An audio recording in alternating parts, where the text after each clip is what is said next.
여호와께서는 솔로몬에게 언약의 말씀을 계시해 주셨습니다. 이 언약의 말씀은 순종과 불순종에 따르는 신명기적 축복과 저주를 말씀하고 있습니다. 하나님의 말씀에 순종하는 자에게는 하나님의 복이 임하고 불순종하는 자에게는 저주가 임할 것을 말씀해 주고 있는데요. 우리 모두가 하나님의 말씀에 순종하는 자가 되어서 하나님이 주시는 영적인 복과 육적인 복을 다 받아 누리는 놀라운 은혜가 있기를 원합니다. 13절에 보면 혹 내가 하늘을 닫고 비를 내리지 아니하거나 혹 메뚜기들에게 토산을 먹게 하거나 혹 전염병이 내 백성 가운데 유행하게 할 때라고 말씀하고 있습니다. 비를 내리지 않게 하시거나 메뚜기들에게 토지 소산을 먹게 하시거나 전염병이 유행하여서 어려움을 겪게 하실 때라는 의미인데요. 여러 가지 어려운 일이 있을 때에 악한 길에서 떠나 스스로 낮추고 기도하여서 하나님의 얼굴을 찾으면 어떻게 하신다고 했는지 살펴보므로 큰 은혜가 임하는 복된 시간 되기를 원합니다. 우리가 어려운 일에 처했을 때에 악한 길에서 떠나기를 원합니다. 또한 스스로 낮추고 기도하여 하나님의 얼굴을 찾는 믿음이 우리에게 있기를 원합니다. 스스로 낮추고 기도하면 하늘에서 듣고 죄를 사하신다라고 말씀하고 있습니다.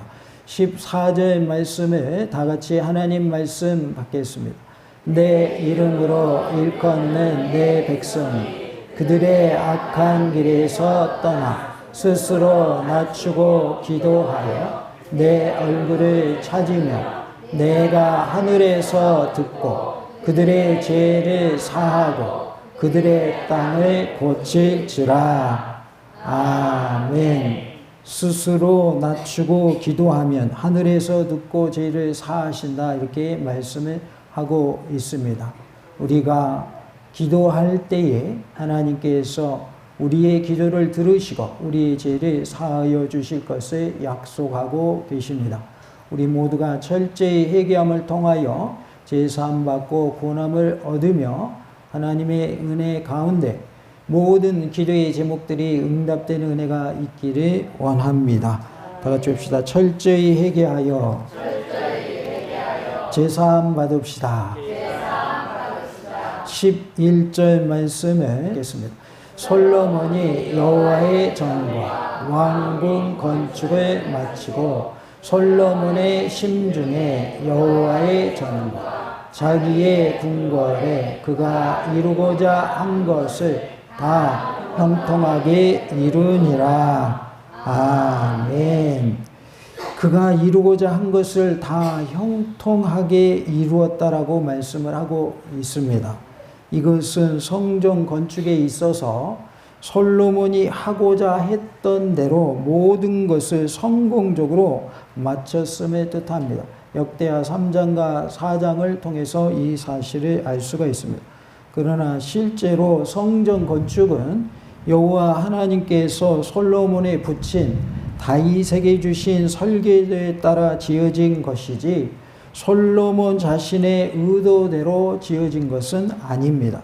역대상 28장 11절부터 19절 내용을 보면 다윗에게 주신 설계도에 따라서 성전을 건축하고 또 하나님께 드린 것을 보게 됩니다. 솔로몬이 자신의 의도대로 한 것이 아니라 아버지 다윗에게 하나님께서 알려주신 그 설계도대로 성전을 건축했다는 것을 볼 수 있습니다. 또한 모세의 회막도 하나님이 주신 설계도대로 만들어졌음을 알 수가 있습니다. 출애굽기 25장 9절에 물은 내가 내게 보이는 모양대로 장막을 짓고 기구들도 그 모양을 따라 지을지니라 라고 말씀을 하죠. 그래서 성막을 지을 때에도 하나님이 알려주신 대로 지은 것을 볼 수가 있습니다. 그럼에도 불구하고 11절에서 솔로몬이 원하던 대로 다 형통하게 이루어졌다라고 기록하고 있는 것은 하나님이 진정으로 자원하고 순종하는 자를 들어서 하나님의 사역에 사용하고 계심을 보여주기 위한 것입니다. 우리는 하나님의 일을 함에 있어서 자원하는 자가 되고 또 순종하는 자가 되기를 원합니다. 다 같이 봅시다. 자원하는 자가 되고 순종하는 자 됩시다. 하나님의 나라는 인간의 계획에 의해서 건설되는 것이 아니라 하나님의 계획에 순종하며 자원하는 자에 의해서 건설되는 것입니다. 우리 모두가 하나님의 계획에 순종하고 하나님께 쓰임받기 위하여 자원하는 모습이 될 수 있기를 원합니다. 하나님의 계획에 순종하고 자원하는 우리 모두가 되어서 하나님의 쓰시고자 하는 대로 쓰임받는 모습이 될 수 있기를 원합니다. 다 같이 하나님의 계획에 순종하며 자원하는 자 됩시다. 우리가 하나님이 말씀하신 대로 순종하고 또 하나님의 뜻대로 행하기를 자원할 때 하나님은 그 사람을 들어서 쓰실 줄로 믿습니다. 12절 말씀에 다 같이 하나님 말씀 받겠습니다. 밤에 여호와께서 솔로몬에게 나타나사 그에게 이르시되 내가 이미 내 기도를 듣고 이곳을 택하여 내게 제사하는 성전을 삼았으니 아멘. 밤에 여호와께서 솔로몬에게 나타나셨다고 했습니다. 12절과 병행 구절인 열왕기상 9장 2절에는 여호와께서 전에 기본에서 나타나신 같이 다시 솔로몬에게 나타나사라고 기록되어 있습니다. 즉 열왕기 기자는 이것이 여호와께서 솔로몬에게 나타나신 두 번째 현현이라고 강조하고 있지만 본서 역대하 기자인 에스라는 그것에 대하여서 언급하지 않고 있습니다.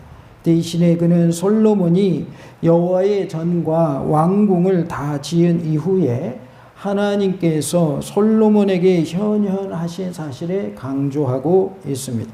그리고 또 에스라는 12절에서 열왕기 기자가 말한 기브온 사건을 언급하지 않음으로써 독자들의 관심을 계속 솔로몬과 예루살렘 성전으로 집중시키고 있는 것을 볼 수 있습니다. 제사하는 성전이라고 표현을 하고 있는데 이것은 열왕기상 9장 2절에는 없는 에스라의 삽입 구절입니다. 한편 이처럼 여호와의 전을 제사하는 성전으로 표현한 것은 열왕기상 9장 3절에서 성전에 여호와의 이름을 두는 것으로 표현한 신명기적 개념과 상충되지는 않습니다. 그렇지만 이것은 전적으로 제사장적인 표현이라고 할 수 있겠습니다. 그래서 성전이라고 그냥 표현하지 않고 제사하는 성전이라고 표현한 것을 볼 수가 있습니다. 13절 말씀을 다 같이 하나님 말씀 받겠습니다. 혹 내가 하늘을 닫고 비를 내리지 아니하거나 혹 메뚜기들에게 토산을 먹게 하거나 혹 전염병이 내 백성 가운데 유행할 때에 아멘. 13절에 언급된 재앙은 경제를 핍절하게 하는 가뭄에 대해서 자연을 파괴하는 메뚜기에 대해서 육체를 고통 속에 몰아넣는 전염병에 대해서 말씀하고 있는데 이러한 가뭄과 메뚜기로 인한 피해와 전염병으로 인간 생활의 모든 분야에 영향을 미치는 포괄적인 것임을 말씀하고 있습니다. 이처럼 여러 가지 어려운 상황에 처했을 때에 우리가 어떻게 해야 할 것인가를 말씀해 주고 있습니다. 그런데 하나님은 이 모든 재앙이 있을 때는 모두가 즉시로 회개하고 기도할 때임을 깨달아야 한다고 말씀하고 있습니다. 우리는 어려움에 처했을 때에 회개하고 하나님을 찾는 지혜자가 되기를 원합니다. 다 같이 해볼까요? 어려움의 때에 회개하고 기도하는 자 됩시다. 실제로 다윗이 인구를 조사한 죄 때문에 3일간의 온역으로 징벌을 받았을 때 그는 자신이 범죄하였음을 깨닫고 회개했기 때문에 구원을 받았습니다. 사무엘하 24장을 통해서 그 말씀을 우리는 보게 됩니다. 우리가 우리의 죄를 깨닫고 회개하는 것이 은혜인 줄로 믿습니다. 죄임에도 불구하고 죄를 죄로 여기지 아니하고 떳떳한 모습으로 우리가 행한다면 그것은 제사함 받을 수 있는 길이 아닌 것이죠. 그러나 죄를 죄로 바로 알고 깨닫고 회개하고 주님 품으로 돌이킬 때에 그것이 곧 하나님의 은혜인 줄로 믿습니다. 특별히 오늘날 역시 개인적 또는 국가적인 재앙을 당할 때 그것의 원인을 철저히 규명하여서 회개함으로써 재앙을 종식시킨가 아울러 이것을 신앙 성숙의 계기로 삼아야 하겠습니다. 다 같이 봅시다. 개인적 재앙이나 국가적 재앙이 있을 때 철저히 회개하고 제사함 받읍시다. 우리에게 있어서 어려움이 없으면 참 좋겠으나 어려움을 당할 때가 있지요. 우리가 예수님 믿는다고 해서 병에 안 걸린다거나 사고를 안 당한다거나 아무런 어려움 없이 하는 일이 잘 된다거나 꼭 그런 것만은 아닌 것을 우리는 잘 압니다. 그러면 예수님 믿는 사람이나 믿지 않는 사람이나 똑같지 않습니까? 라고 반문하실 수 있겠죠. 그러나 중요한 것은 그러한 어려움을 당하느냐 안 당하느냐의 문제보다는 우리가 어떻게 하나님을 잘 섬기다가 하나님 품에 이를 것인가, 이것이 더 중요합니다. 만약에 예수님 믿는 사람들은 다 잘 된다더라, 병에도 안 걸리고 심지어 죽지도 않는다더라 라고 한다면 다 어디로 몰려오겠어요? 교회로 몰려오겠지요. 그러나 우리가 예수님 믿는다고 해서 믿지 않는 사람들이 당하는 고통을 전혀 안 당한다, 이렇게 우리는 말할 수도 없고 그렇게 말하는 사람도 없습니다. 우리 교회에 와봐 그러면 병이 다 나. 우리 교회에 와봐 자식이 결혼해. 우리 교회에 와봐 사업이 잘 풀려. 그 말은 맞는 것 같지만 틀린 표현인 거예요. 하나님이 도와주셔야 그렇게 되는 것이지 우리 몽탄 중앙교회 온다고 그러한 문제들이 다 해결되는 게 아니에요. 하나님이 하실 부분이에요. 다시 말하면 다른 교회에 가도 다 해결되는 게 아니에요. 그러면 뭐 하려고? 왜 예수님 믿습니까? 이렇게 또 반문할 수 있죠. 우리는 예수님 믿어야 천국 가기 때문에 예수님 믿는 것이지 내 문제 해결함 받으려고 예수님 믿는 거 아니에요. 물론 어려움 당해서 하나님 찾는 경우도 있습니다. 그것은 하나님의 은혜입니다. 다시 말하면 어려움을 당해도 하나님 안 찾는 사람 있어요, 없어요? 있거든요. 어려움 당해도 여전히 하나님 안 찾는 사람들이 너무나도 많습니다. 그러나 우리는 어려움을 통해서 하나님을 찾으니 이것이 하나님의 은혜인 거예요. 이 땅에서 잘 되고 못 되고는 그렇게 중요하지 않습니다. 먹고 살기만 하면 괜찮은 거예요. 먹고 살 수만 있으면. 부자 아니어도 괜찮은 거예요. 꼭 부자여야 복 받은 거고 안 아파야만 복 받은 게 아니라 자녀들이 잘 풀려야만 복 받은 게 아니라 먹고 살 수 있는 정도면 하나님이 복 주신 거예요. 부자도 3끼밥 먹어요? 5끼밥 먹어요? 3끼밥 먹습니다. 오히려 요즘에는 건강 생각해가지고 살 뺀다고 밥을 일부러 안 먹는 시대입니다. 그렇기 때문에 우리가 육적인 복을 복이라고 생각한다면 잘못 알고 있는 거예요. 육적인 복은 하나님이 우리에게 보너스로 주시는 거예요. 덤으로 주시는 거예요. 그러면 가장 큰 복이 무엇입니까? 천국 가는 복인 줄로 믿습니다. 특별히 우리의 가족 중에 부모, 형제, 자녀, 후손들 중에 믿지 않는 자가 있다면 그들이 예수님 믿는 것이 하나님이 주시는 복인 줄로 믿습니다. 이게 가장 큰 복인 거예요. 천국 가는 복이 가장 큰 복인 거예요. 그 다음 문제는 주실 수도 있고 안 주실 수도 있는 거예요. 우리 성도들 가운데 아픈 분이 있어요, 없어요? 있지요. 예수님 믿는데 왜 아파요? 예수님 믿는데 왜 병 걸려요? 와, 목사님이 병 걸려서 죽었대요. 와, 사모님이 암에 걸렸대요. 하나님이 계시면 왜 그런 일이 있대요? 하나님의 일을 한 목사님과 사모님인데 병에 걸려? 엄청나게 죄지었나 보네? 이러한 말들은 잘못된 거예요, 잘된 거예요? 잘못된 겁니다. 하나님이 이렇게도 하실 수 있고 저렇게도 하실 수 있는 거지, 예수님 잘 믿으니까 병 안 걸린다.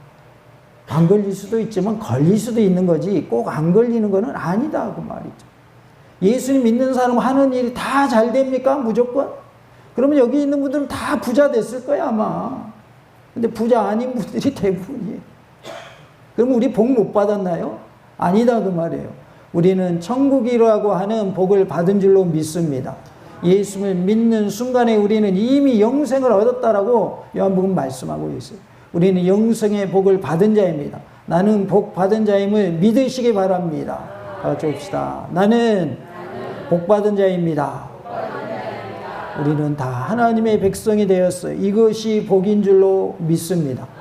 예수님 안에서 사는 것이 복이에요. 부자면 뭐하고 권력을 잡은들 뭐합니까? 그 안에 예수님이 없다면 그 사람은 가장 불쌍한 사람입니다. 우리는 영적으로 바라볼 수 있어야 합니다. 악한 자가 잘 나가는 거 성경은 뭐 하지 말라고 그랬어요? 부러워하지 말라고 그랬어요. 그 사람은 악한 그 모습으로 살아야 어디 가기 때문에, 지옥 가기 때문에 그게 좋은 게 아니에요. 야, 너 이 땅에 사는 날 동안 너 하고 싶은 대로 다 해. 돈도 많이 가지고 쓰고 너 죄 짓고 싶은 대로 다 죄 지어. 그러다가 지옥 와. 좋은 거예요, 나쁜 거예요? 나쁜 겁니다. 좋은 게 하나도 없습니다. 비록 우리가 부자는 아니어도 혹 병들 수 있고 하는 일이 안 풀릴 수 있지만, 너 땅에서 너무 고생했지. 나 섬기느라고 애썼다. 이제는 천국에서 영원한 안식을 누리거라 라고 영생의 복을 받는 것, 이게 진짜 복인 줄로 믿습니다. 그러하기에 우리는 영적인 복을 먼저 추구하는 모습이 되기를 원하고, 하나님께서 더불어서 육적인 복도 주시는 은혜가 임하기를 원합니다. 하나님은 우리가 스스로 낮추고 기도하기를 원하십니다. 어려움의 때에 자신을 돌아보시기 바랍니다. 말씀을 우리는 거울에 비유를 합니다. 말씀의 거울에 나 자신을 비추어 보시기 바랍니다. 무엇이 내 모습인가? 말씀대로 살았는가, 살지 못했는가? 말씀의 거울을 통해서 나 자신을 돌아보고 철저히 회개함을 통하여 제사함받고 구원함을 얻는 복을 누리는 은혜가 우리 모두에게 있기를 원합니다. 하나님은 우리가 잘 되기를 원하시고 복 받기를 원하십니다. 서두에도 말씀드렸습니다마는 순종하는 자에게 하나님의 복이 임하는 것입니다. 불순종하는 자에게는 하나님의 복이 임하지를 않습니다. 그러하기에 우리는 자원하는 믿음으로, 순종하는 믿음으로 하나님의 말씀대로 행함으로 하나님이 크게 들어 쓰시는 은혜가 임하기를 원합니다. 여러 가지 삶의 어려움을 통해서 하나님을 찾는 지혜가 있기를 원합니다. 하나님이 우리에게 여러 가지 기도의 제목을 주실 때에 그때마다 무릎 꿇어 기도하시고 하나님을 찾는 자가 되시기를 원합니다. 하나님의 얼굴을 찾으시기 바랍니다. 주님께 엎드리시기 바랍니다. 그리할 때 하나님의 은혜가 임하고 하나님의 도우심 속에 우리의 모든 기도의 제목들이 응답되는 은혜 또한 임할 줄로 믿습니다. 하나님이 우리를 사랑하시는 줄로 믿습니다.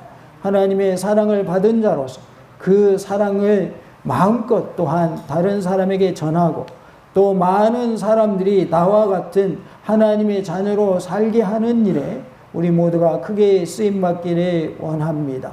하나님이 기뻐하시는 모습으로 우리 모두가 예수님 잘 믿어서 저 천국에서 만나는 은혜가 있기를 간절히 원합니다.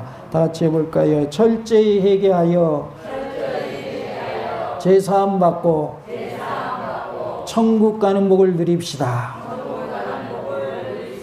할렐루야.